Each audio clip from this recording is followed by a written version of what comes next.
Selamat malam buat kita semua. Kita mengucap syukur kepada Tuhan Yesus, Bapa kita, karena sampai hari ini kita masih hidup, kita masih diberikan kesehatan, kita bisa melakukan aktivitas kita seperti biasa. Hari ini aku akan melanjutkan kisah tentang Tuhan Yesus di part 195.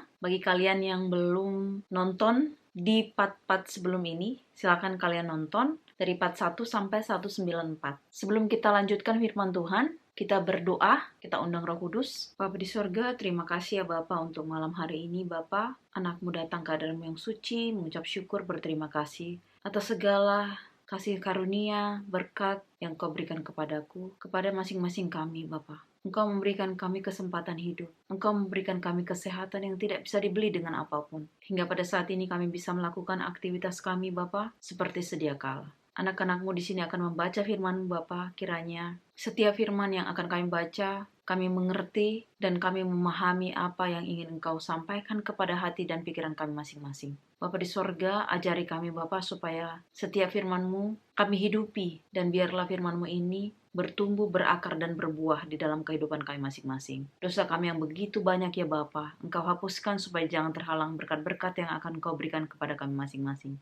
Anakku berdoa di dalam nama Tuhan Yesus, Juru Selamat dan Penebus kami yang hidup. Amin. Kita akan melanjutkan firman Tuhan yang untuk di part 195-nya. Aku kasih ayatnya ya. Di Matius 28 ayat 11 sampai 15. Dusta Mahkamah Agama. Ketika mereka di tengah jalan, datanglah beberapa orang dari penjaga itu ke kota dan memberitahukan segala yang terjadi itu kepada imam-imam kepala. Dan sesudah berunding dengan tua-tua, mereka mengambil keputusan lalu memberikan sejumlah besar uang kepada serdadu-serdadu itu dan berkata, "Kamu harus mengatakan bahwa murid-muridnya datang malam-malam dan mencurinya ketika kamu sedang tidur. Dan apabila hal ini kedengaran oleh wali negeri, kami akan berbicara dengan dia, sehingga kamu tidak beroleh kesulitan apa-apa." Mereka menerima uang itu dan berbuat seperti yang dipesankan kepada mereka.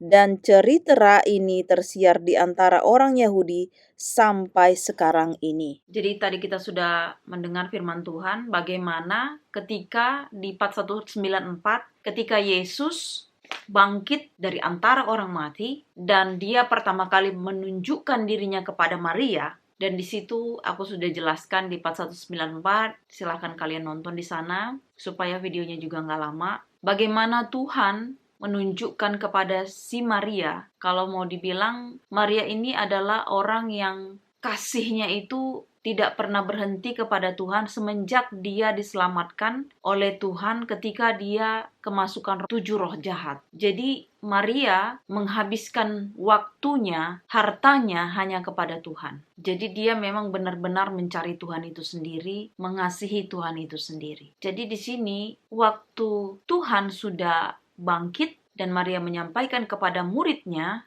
Petrus dan yang lain, tapi mereka tidak percaya. Waktu Yesus dikuburkan, orang-orang Farisi ini meminta supaya diberikan penjaga untuk menjaga kuburnya. Karena dia bilang, si penyesat itu, bilang Tuhan Yesus, akan bangkit pada hari yang ketiga. Jadi mereka takut murid-muridnya mencuri atau bagaimana. Jadi mereka suruhlah penjaga supaya menjaga kuburnya, dimateraikan. Jadi akhirnya setelah Yesus bangkit, di video yang lalu juga kalian bisa tahu bahwasanya ada malaikat Tuhan juga mendorong batu ketika Maria juga datang ke sana, dan Yesus bangkit dan si penjaga-penjaga juga ketakutan, mereka lari menyampaikan hal tersebut kepada si orang Farisi atau tua-tua itu. Tetapi apa yang terjadi ini sekarang? Si tua-tua ini bukannya bertobat, malah mereka menyogok, memberikan uang kepada penjaga ini supaya mereka mengatakan bahwasanya mayat Yesus atau Yesus dicuri oleh murid-muridnya pada malam hari ketika mereka sedang tidur. Jadi di sini percuma orang-orang Farisi ahli Taurat ini belajar firman Tuhan. Mereka semua tahu hukum Tuhan itu. Ibaratnya kalau zaman sekarang para penatua, para pendeta, para semua yang ahli-ahli Taurat, ahli-ahli teologi lah. Tapi mereka tidak mengimani atau tidak hidup di dalam firman itu. Makanya di firman Tuhan dikatakan, ayatnya di Matius 23 ayat 3, ini menceritakan tentang Yesus mengecam ahli-ahli Taurat dan orang-orang Farisi. Sebab itu, turutilah dan lakukanlah segala sesuatu yang mereka ajarkan kepadamu. Tetapi janganlah kamu turuti perbuatan-perbuatan mereka, karena mereka mengajarkannya, tapi tidak melakukannya. Jadi sini udah jelas ya. Memang nggak semuanya. Ya, nggak semuanya. Orang-orang Farisi itu nggak semuanya. Ingat si Nikodemus sama si Yusuf, bagaimana mereka mencintai Tuhan, menanti-nantikan kerajaan Tuhan datang. Bahkan mereka lah yang membawa mayat Yesus atau menurunkan mayat Yesus dari salib. Menguburkannya di tempat yang paling baik, yang belum pernah dikuburkan katanya orang mati di sana. Dan mereka meminyaki seperti layaknya orang Yahudi. Pada saat itu kematian orang Yahudi diminyaki, mereka buat terhormatlah. Jadi Yusuf dan Nikodemus ini, mereka adalah orang-orang Farisi itu juga. Mereka bagian dari orang Farisi, tetapi mereka tidak sama hidupnya. Mereka melakukan firman Tuhan itu. Jadi bagi aku, mungkin di sana kalian kenapa selalu menyerang pendeta atau bukan gitu juga. Pendeta juga sama seperti kita manusia biasa mereka. Cuma mereka kan belajar firman Tuhan, ada sekolahnya mereka. Tetapi kalau untuk perbuatan, mereka juga sama dengan kita manusia biasa. Jadi kalau di firman Tuhan aja, ya ini sudah firman Tuhan mengatakan seperti itu. Jadi bukan dari aku sendiri, bukan menyerang ini dan itu, bukan. Jadi kalau Tuhan sendiri udah mengatakan itu, ikuti ajarannya. Tetapi tingkah laku mereka, cara hidup mereka jangan. Ya kecuali yang baik yang dilakukannya. Tapi kalau udah menyimpang, kita harus bilang, oh ini sudah salah. Kan seperti di video-video yang lalu, aku sudah katakan. Kalau udah menyimpang, kita kan bisa mikir. Jangan sampai kita melakukan hal yang bodoh. Kita ikuti gitu. Makanya selalu aku bilang juga, baca firman Tuhan. Alami Tuhan itu sendiri. Cari. Kita bisa ke gereja. Kita bisa ikut komunitas. Itu juga sangat membantu. Tetapi pribadimu sendiri. Dirimu sendiri yang harus mau. Harus cari sendiri. Karena Tuhan itu bukan kelompok-kelompok gitu. Bukan maksudnya kita ikut kelompok A. Yang misalnya satu masuk surga, kita juga ikut. Enggak, belum tentu. Bisa jadi kita yang masuk surga, dia tidak. Atau sebaliknya. Karena dari perbuatan-perbuatan kita. Makanya seperti aku juga bilang dari yang kemarin-kemarin. Tidak hanya kita menerima Tuhan Yesus sebagai juru selamat, tetapi kita juga harus menghidupi firman itu, menuruti firman itu. Bukan hanya kita, oh aku sudah menerima Tuhan Yesus sebagai juru selamat. Kemudian kita hidup seperti cara yang lama. Kita hidup tidak menuruti firman Tuhan. Oke lah, seperti yang kita bilang, mana mungkin semuanya suci uli dan sebagainya. Aku sendiri pun tidak suci-suci, ya.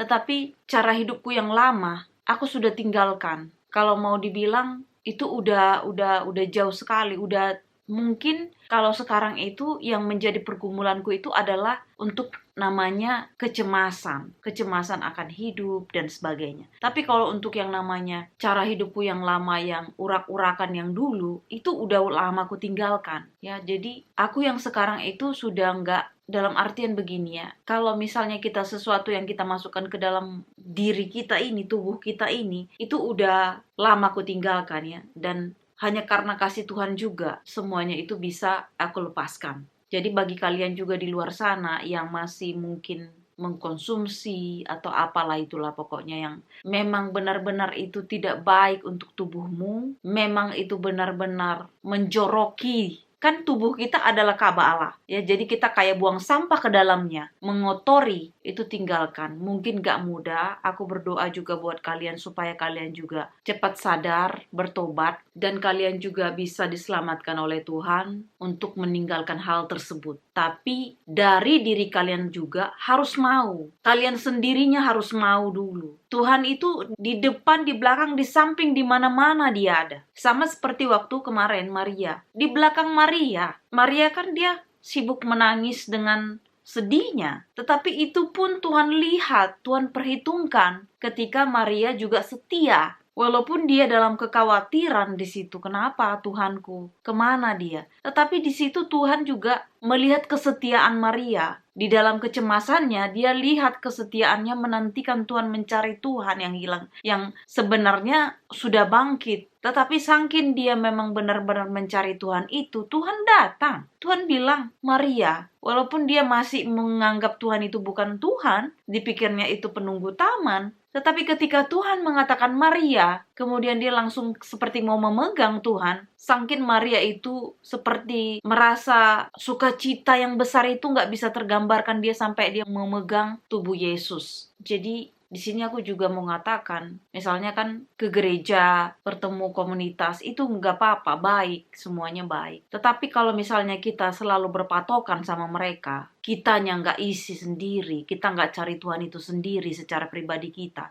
oleng. Kenapa? Karena kita tergantung sama mereka. Kalau merekanya benar, oke. Tapi kalau merekanya seperti di firman ini, ajaran mereka bagus, tapi kehidupannya, cara hidupnya bertentangan. Nah, itu yang membuat kita jadi salah nantinya. Dan bisa jadi sebenarnya kita udah sadar ini dia salah. Dia ajarin ini, dia ajarin A. Kenapa yang dia lakukan B, C, D, dan selanjutnya? Tetapi bisa jadi kita jadi apatis. Kita bisa jadi juga, tak usah ke gereja lah. Orang-orang gereja sendiri pun orangnya begini. Orangnya tukang gosip, orangnya begini, tukang hakim.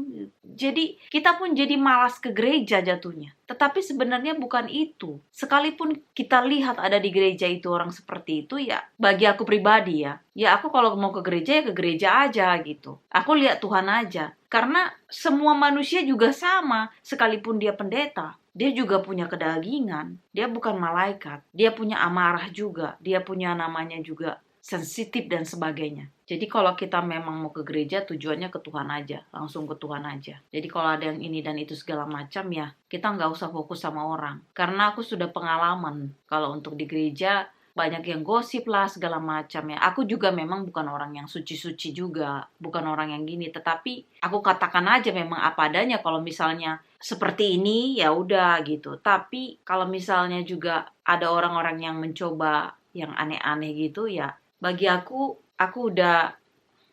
langsung tinggalkan aja lebih baik. Jadi kalau misalnya sekarang kalau ke gereja ada kesempatan pas aku ke gereja ya ke gereja gitu. Cuman mungkin sekarang belum ke gereja karena aku memang di rumah aja dan aku bikin video. Tapi nanti aku pasti ke gereja kalau memang ada waktunya. Karena mungkin sekarang aku lebih baik pikirnya di rumah. Aku berdoa di rumah. Aku belajar Alkitab di rumah. Kalau aku nggak ngerti, aku berdoa sama Tuhan. Satu hal bukan kalian pikir terus nanti kalau nggak ngerti, aku udah kasih tahu ke kalian juga, aku selalu berdoa minta tuntunan Roh Kudus. Karena selama yang sekarang ya, kalau dari kecil ya pasti aku ke gereja dulu di Medan ya, ke gereja. Itu ibaratnya sudah ada basicnya gitu. Jadi kalau sekarang kalian tanya, ya aku masih di rumah dulu. Karena semenjak dari pandemi yang lalu gitu. Cuma nanti kalau ada saatnya pasti aku ke gereja. Dan sekarang ini seperti yang aku lihat ya dari firman Tuhan ini, kita kembali lagi ya. Waktu si orang Farisi seperti menyogok yang penjaga-penjaga kubur ini. Kalau aku pikir si orang-orang Farisi ini nggak ada tobat-tobatnya. Ya nggak ada tobat-tobatnya. Tetapi kan sudah dibilang juga di dalam firman Tuhan. Kepada siapa yang tahu banyak, kepada dia akan dituntut banyak. Dan kepada siapa yang taunya sedikit ya apa yang mau dituntut. Jadi apa yang kita ketahui sekarang, apa yang kita ketahui firman Tuhan kita kerjakan. Jadi itu sudah harusnya kita udah tahu di situ gitu. Jangan kita tahu firman Tuhan tapi kita belok-belok lagi gitu. Memang sih kayak kau suci aja si Uli atau kembali lagi kan nggak semua orang. Memang itu pergumulan kita selama hidup. Tapi balik lagi kan ketika kita terjatuh, cepat-cepatlah sadar. Cepat-cepatlah kembali ke jalan yang benar. Cepat-cepat lagi minta ampun, pertobatan, menyesali, mengakui dan tidak mengulanginya lagi. Tapi juga jangan membuat masalah baru lagi. Masalah yang satu aja belum kelar, mau tambah masalah lagi. Itu kalau aku bilang itu stupid lah. Sorry to say. Ya, mohon maaf. Jadi kalau aku aja pernah melakukan kesalahan yang bodoh itu, dan itu udah terjadi, aku udah pasti mikir aku nggak mau lagi ngulang. kalaupun kita melakukannya lagi. Apa nggak kita ini bego? Udah tahu itu ibaratnya ada lubang, kita masih lagi di situ. Kita udah jatuh waktu itu, mungkin kita ceroboh, tapi kalau kita lakukan lagi, apa nggak kita bego namanya? Jadi ketika di sini dikatakan ya, bahwasanya ketika si orang-orang Farisi membayar, menyogok sama si penjaga-penjaga itu, makanya mereka bilang apa? Yesus dicuri mayatnya oleh murid-muridnya pada malam hari ketika kami tidur. Jadi cerita itu katanya sampai sekarang. Jadi apakah itu masih sampai sekarang ini cerita tentang Yesus itu ada di Israel sana? Aku juga belum tahu pasti, karena seperti tadi, kalau aku punya kesempatan nantinya ke Israel, aku pasti akan tanyakan juga nanti, apakah mereka masih mempercayai ketika mayat Yesus itu dicuri, bukan bangkit. Itu nanti aku pasti akan tanya ketika nanti punya kesempatan ke Israel. Kita lanjutkan lagi ayatnya di Lukas 24 ayat 13 sampai 35.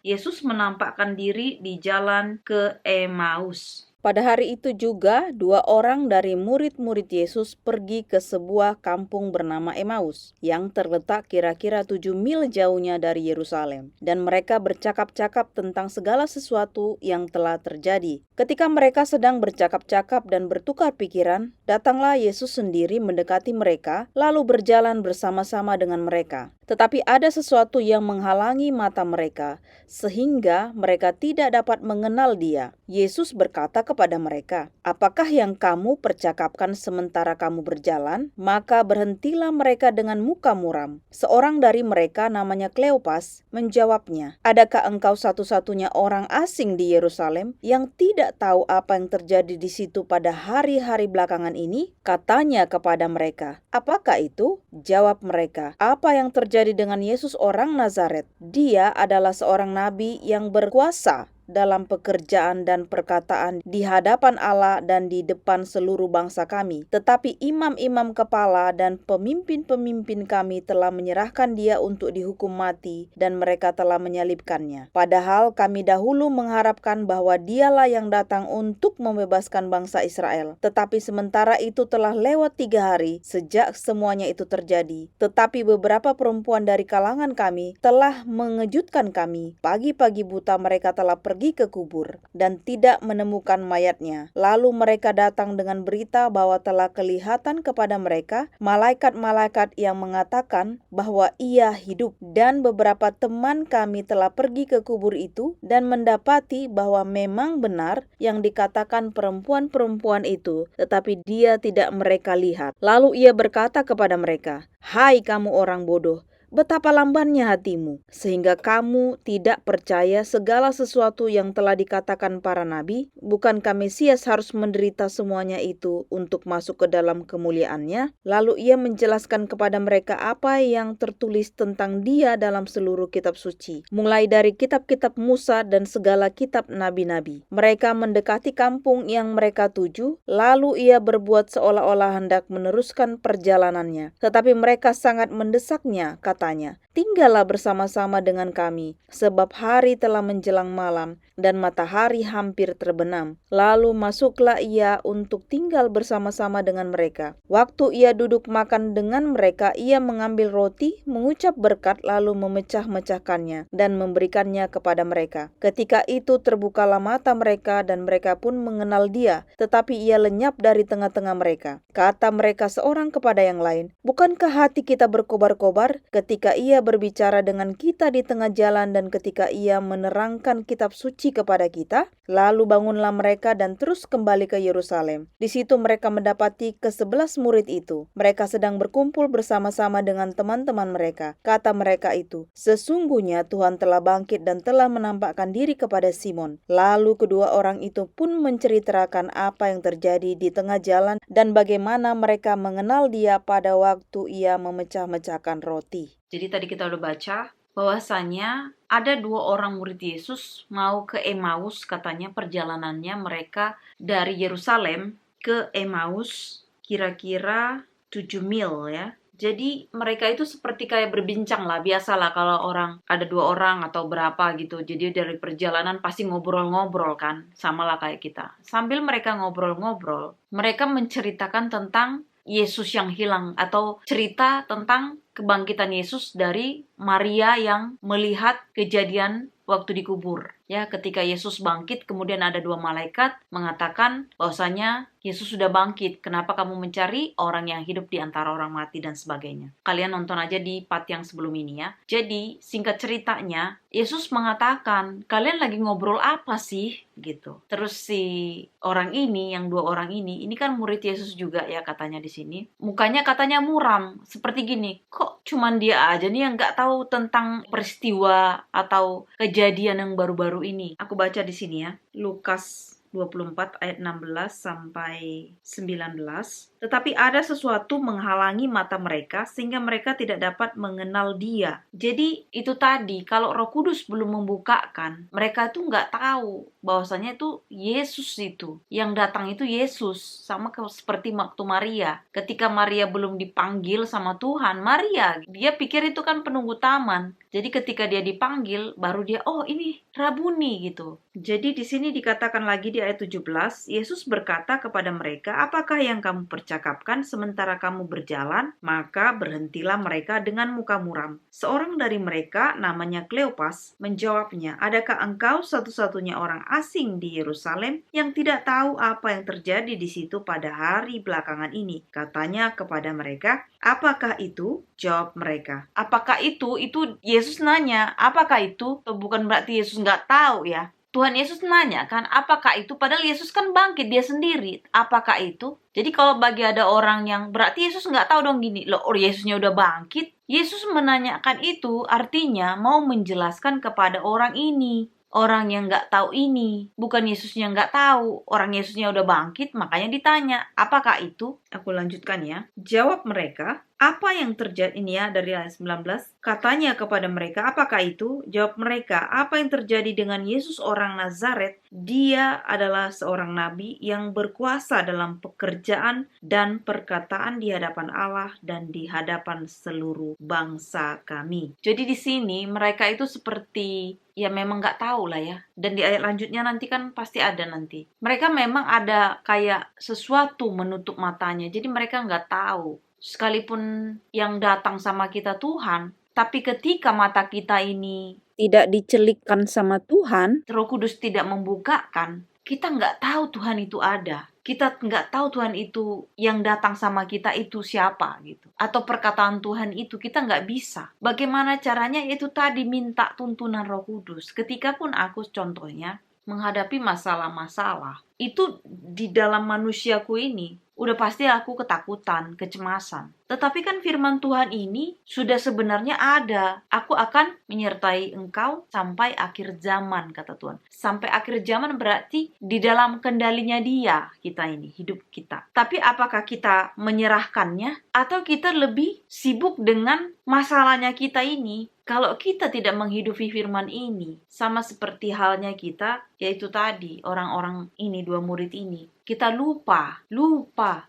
Padahal setiap ada firman Tuhan kita baca. Tapi kalau kita nggak hidupi, kita nggak percayakan, bagaimana Tuhan mau bekerja? Orang kita nggak percaya. Jadi cuma percuma aja, sama seperti orang-orang Farisi itu. Mereka tahu tapi mereka nggak melakukan. Kita harus benar-benar baca, tahu, tapi juga dilakukan. Perbuatan kita harus ada di situ. Makanya Tuhan turut bekerja. Kalau kitanya nggak mau melakukan, gimana Tuhan mau? Ibaratnya ada pisang disediakan, tapi kita nggak mau buka masukkan ke mulut. Masa Tuhan yang masukkan ke mulut kita? Kan kita yang harus gerakkan. Contoh sederhana lah. Atau cari kerja. Kalau kita hanya nunggu berdoa aja, berdoa, tapi kita nggak mencari juga, nggak melakukan. Ini ada kerjaan di sana atau segala macam gitu, kita kaget nanti. Tuhan langsung datang tiba-tiba gitu. Tuhan pasti mengirimkan orang-orang yang membantu kita, yang mencarikan pekerjaan buat kita. Tapi kitanya juga harus keluar mencari lewat orang-orang itulah atau lewat informasi lah dari semuanya seperti itu. Bukan kita hanya duduk, diam, terus berdoa aja udah nggak ngelakukan apapun. Jadi waktu di selanjutnya ini dia bilang ketika pemimpin-pemimpin kami, ibaratnya orang-orang Farisi itu pemimpin bangsa Israel lah. Ibaratnya orang-orang Yahudi pada saat itu, mereka itu tunduk sama si orang-orang Farisi ini, pemimpin lah dibilang. Jadi ahli-ahli Taurat ini, mereka adalah pemimpin bangsa Yahudi pada saat itu yang mereka percayai. Ibaratnya yang mereka panuti lah gitu. Nah, pada saat itu si orang ini bilang, jadi Tuhan Yesus itu berkuasa katanya. Perkataannya berkuasa di hadapan Tuhan dan di hadapan bangsa kami, di hadapan Allah gitu. Jadi memang segala sesuatu yang Tuhan lakukan kan memang itu luar biasa. Itu bukan kerjaan manusia. Kalau dia bukan Tuhan, dia nggak bisa menyembuhkan orang sakit, membangkitkan orang mati. Ya dalam hanya berfirman loh, bangun berjalanlah orang lumpuh. Orang buta dicelekkan matanya. Orang bisu berbicara yang dari lahir. Itu pekerjaan siapa kalau bukan pekerjaan Tuhan? Bahkan orang mati, Lazarus, anak yang meninggal juga itu, di part-part yang sebelumnya, itu sudah mati katanya. Enggak, masih tidur kata Tuhan. Sampai orang pun bingung. Jadi kalau bukan Tuhan siapa lagi?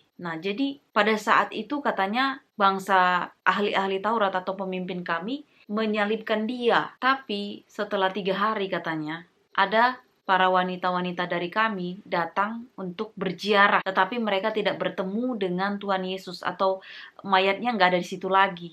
Jadi pada saat itu katanya mereka bertemu dengan malaikat bahwasanya Tuhan Yesus sudah bangkit. Nah, sudah jelas-jelas di situ, tapi mereka nggak percaya juga. Terus dia bilang lagi, Petrus dan murid yang lain juga pergi ke kubur untuk melihat. Tetapi mereka tidak bertemu dengan dia, katanya. Mereka tidak bertemu dengan dia. Jadi mereka seperti menantikan, mereka mengharapkan. Mereka mengharapkan Tuhan untuk menyelamatkan bangsa Israel, tetapi ketika bangkit malah mereka nggak percaya. Jadi ini seperti kayak membingungkan. Bagaimana orang mati mau menyelamatkan? Justru karena bangkitlah harusnya mereka senang dong. Tetapi di sini dikatakan malah apa? Mereka nggak percaya. Aku baca ya di ayat selanjutnya lagi ya di sini. Lukas 24 ayat 25 dan seterusnya. Di ayat 25, lalu ia berkata kepada mereka, "Hai kamu orang bodoh, betapa lambannya hatimu, sehingga kamu tidak percaya segala sesuatu yang telah dikatakan para nabi." Di ayat 26, bukankah Mesias harus menderita semuanya itu untuk masuk ke dalam kemuliaannya? Ayat 27, lalu ia menjelaskan kepada mereka apa yang tertulis tentang dia dalam seluruh kitab suci, mulai dari kitab-kitab Musa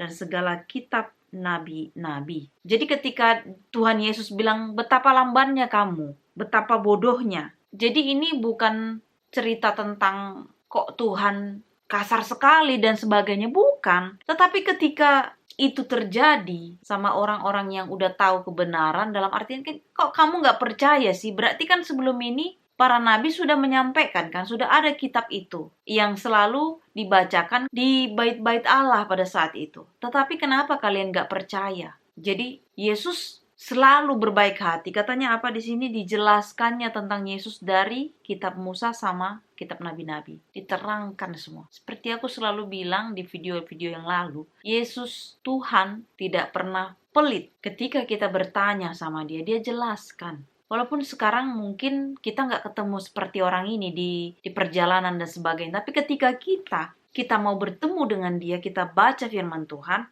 kita nggak ngerti, minta tuntunan Roh Kudus, minta tuntunan dia, minta penjelasan dari Tuhan. Dia punya 1000 bahkan tidak terbatas caranya untuk menjelaskan itu. Dan kita bisa ngerti, itu sudah kualami. Kalian mungkin di sana bilang, baru pengetahuanmu segini kok Uli, kok sombong atas. Bukan. Tetapi segala sesuatu yang aku dibukakan, aku kan sampaikan. Tuhan berbicara seperti ini denganku. Tuhan mengatakan ini denganku. Tuhan memberikan pengertian ini denganku. Dan aku juga bukan menutup diriku. Kalau kalian juga mempunyai rema, mempunyai pengertian yang kalian dapatkan dari Tuhan, kalian silahkan berkomentar di videoku. Jadi aku juga bisa belajar dari kalian. Kita saling mengingatkan. Karena masing-masing kita pasti Tuhan sampaikan segala sesuatu yang dia mau. Bukan kita mau, tapi dianya yang mau. Seperti apa. Nah, jadi pada saat sekarang, katanya tiba-tiba kita lanjut lagi. Ketika mereka sudah hampir nyampe ya di Emmaus itu, kemudian Yesus seolah-olah dia kayak mau melanjutkan perjalanan. Ibaratnya kan kalian udah nyampe, silakanlah ke sana, aku mau lanjut. Tetapi dua murid Yesus ini merasa senang pastinya ya. Mereka seperti kayak kehausan, kelaparan, pengen mau dengar lagi Tuhan ini. Jadi mereka menahan Yesus untuk bermalam di sana. Lukas 24 ayat 30 sampai 31. Waktu ia duduk makan dengan mereka, ia mengambil roti, mengucap berkat, lalu memecah-mecahkannya dan memberikannya kepada mereka. Ketika itu terbukalah mata mereka dan mereka pun mengenal Dia, tetapi Ia lenyap dari tengah-tengah mereka. Segala yang dikasih Tuhan sama kita, apalagi roti ya, Tuhan selalu mengucap berkat dulu. Jadi setiap mau makan atau apa, aku usahakan aku selalu berdoa. Dan karena itu udah terbiasa seperti mengucap berkat, karena itu udah berkat yang untuk kesehatan kita. Jadi Tuhan sendiri melakukannya. Dia sekelas Tuhan. Kita yang dikasih, kita yang ciptaan ini, kalau udah dapat makanan, nggak kita ucapkan syukur, nggak berdoa, keterlaluan. Nah, kalau aku bilang, keterlaluan. Kalau bisa, mulai hari ini bagi kalian juga, ucapkan syukur berkat, berterima kasih. Kalau kita mau bandingkan, orang lain mungkin belum makan pada hari ini. Banyak di luar sana. Kita dikasih Tuhan makanan. Tuhan aja pun kalau dia ada makanan, mengucap berkat. Ya, jadi mulai hari ini mungkin kalian yang di luar sana yang nggak terbiasa mengucap berkat, berdoa, mengucapkan terima kasih sama Tuhan sebelum makan, coba dirubah. Supaya apapun yang masuk ke dalam tubuh itu menjadi berkat, kesehatan. Jadi Tuhan itu datang bukan hanya dia mau menyelamatkan, bukan hanya dia mati di kayu salib menyelamatkan dosa kita, tetapi dia juga mengajarkan, mencontohkan, melakukan. Bukan dia bilang, aku kan Tuhan, suka-suka akulah hidup. Bukan. Dia mengajarkan juga. Dia melakukan. Dia Tuhan itu bukan seperti pikiran kita, bukan. Jadi kalau misalnya Tuhan melakukan itu, berarti kita juga harus mencontohkan itu, melakukan itu. Karena kita dikatakan anak Tuhan, anaknya dia. Kalau kita nggak melakukan, berarti kita anaknya si jahat, opposite. Kita anaknya si iblis, si setan. Jadi kita lanjutkan lagi, ketika murid-murid itu udah makan roti yang dari doa yang sudah dikasih sama Tuhan Yesus, katanya mereka buka mata dan mengenal dia, tetapi seketika itu Tuhan Yesus langsung menghilang. Kalian bayangkan menghilang, ini bukan sulap-sulap yang di TV-TV atau segala macam yang ada trik-triknya gitu, enggak, ini benar-benar hilang. Ada terus hilang. Coba bayangkan itu, bisa. Siapa yang bisa di dunia ini sekarang manusia kayak gitu, bisa hilang gitu. Kalaupun aku pernah dengar ada katanya yang, apa ya dibilangnya, kayak kolor hijau lah, ada apa sih namanya roh-roh yang gitu yang bisa hilang itu, tapi itu mereka limited, terbatas mereka. Kalaupun itu ada terjadi, memang Tuhan bilang memang ada kuasa-kuasa roh, ada, tapi mereka limited, terbatas. Jadi kalaupun ada roh-roh yang seperti itu, kita hanya meminta Tuhan Yesus, meminta Dia menjaga kita, itu sudah cukup. Karena Dia pasti takut dengan Tuhan, ya. Jadi kalau apapun yang terjadi dalam hidup kita serahkan sama Tuhan, kita lakukan apa maunya Tuhan, kita berikan hidup kita hanya sama Tuhan, kita dijaga. Sama seperti murid-murid ini, ketika mereka membicarakan tentang Dia, sibuk sama Tuhan, ngurusin Tuhan, berbicara sama Tuhan, mencari Tuhan secara pribadi dan perbuatan. Ingat aja, Tuhan itu nggak pelit. Dia menghampiri kita, dia datang sama kita dengan caranya, bukan caranya kita, bukan maunya kita, maunya dia. Karena maunya dia itu udah pasti di luar pikiran kita.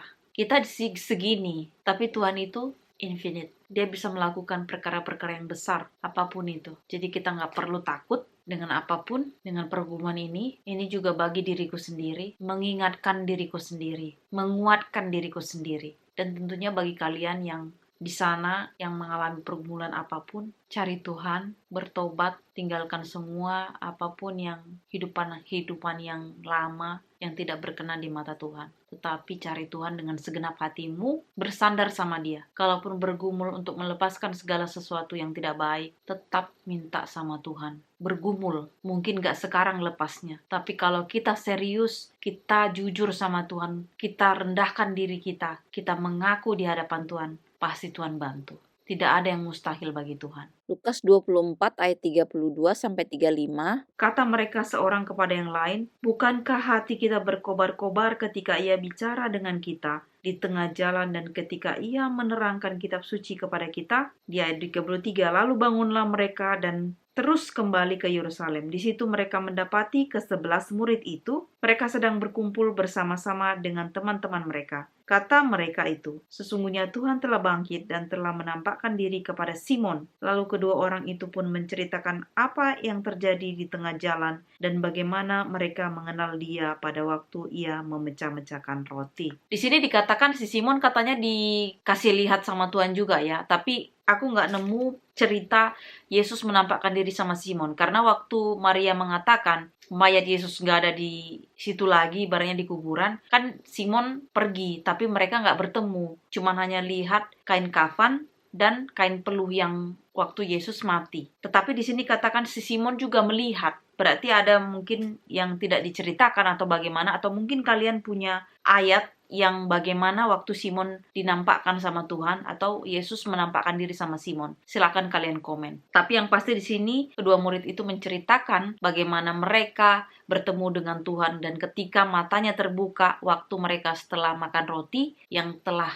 Tuhan kasih kepada mereka. Jadi dalam doa-doa kita supaya mata kita dicelikkan sama Tuhan. supaya kita juga bisa melihat maunya Tuhan, kuasanya Tuhan, kita bisa lihat apa yang Tuhan mau dalam kehidupan kita. Kita berdoa. Terima kasih Bapa di sorga, bersyukur, berterima kasih ya Bapa, anakmu di sini mendapatkan kabar baik Bapa. Engkau bangkit, engkau bertemu kepada orang-orang yang mencari engkau. Engkau menunjukkan dirimu Bapa. Engkau tidak pernah hitung-hitungan, engkau tidak pernah pelit, engkau tidak pernah mau sungkan-sungkan kepada orang yang mau mencari engkau. Bapa, di sini anakmu dan orang-orang di luar sana yang sedang menonton ataupun mereka dalam pergumulan untuk mencari engkau. Engkau bantu mereka ya Bapa, engkau berikan kekuatan, engkau berikan penerangan, engkau berikan mereka supaya mereka juga kuat dan setia sampai kedatanganmu yang kedua kali. Bapa di sorga, banyak firman Tuhan yang kami terkadang tidak mengerti, tapi biarlah Bapa dengan kuasa rohmu, Engkau yang mengertikan ke dalam hati dan pikiran kami. Bapa di sorga, terima kasih Bapa sudah datang ke bumi, mati di kayu salib untuk menebus dosa-dosa kami. Dan sudah finish, Engkau katakan sudah selesai. Kami sudah ditebus Bapa oleh darah-Mu. Dan biarlah Bapa kami hidup di jalan-jalan-Mu sampai kedatangan-Mu yang kedua kali. Bapa di sorga, terima kasih Bapa untuk semua berkat yang Engkau berikan kepada kami masing-masing. Anakmu berdoa untuk orang-orang di luar sana. Yang sedang sakit Engkau sembuhkan ya Bapa. Yang sedang dalam pergumulan mencari pekerjaan, Engkau berikan pekerjaan pada mereka. Yang sedang bergumul untuk memaafkan dirinya, untuk mau meminta maaf kepada orang yang pernah dia sakiti. Ataupun orang yang sedang berjuang untuk mengampuni orang yang meminta maaf kepadanya. Ataupun orang yang sedang berjuang untuk melakukan hal-hal yang baik di matamu ya Bapa. Berjuang untuk melepaskan hal-hal hidup yang lama sehingga mereka hidup yang baru. Engkau bantu mereka Bapa. Pulihkan Bapa kehidupan orang-orang yang sekarang sedang mengalami proses bagaimana supaya kembali ke jalan-jalan-Mu. Terima kasih Bapa, sempurnakan doa kami Bapa, biar akhirnya untuk selanjutnya video yang di 416 sudah mau selesai kisah-kisah-Mu Bapa. Biarlah ini tetap Bapa terpatih di dalam hati dan pikiran kami. Terima kasih ya Bapa, di dalam nama Tuhan Yesus, Juru Selamat dan Penebus kami. Amin. Terima kasih, Tuhan Yesus memberkati. Amin.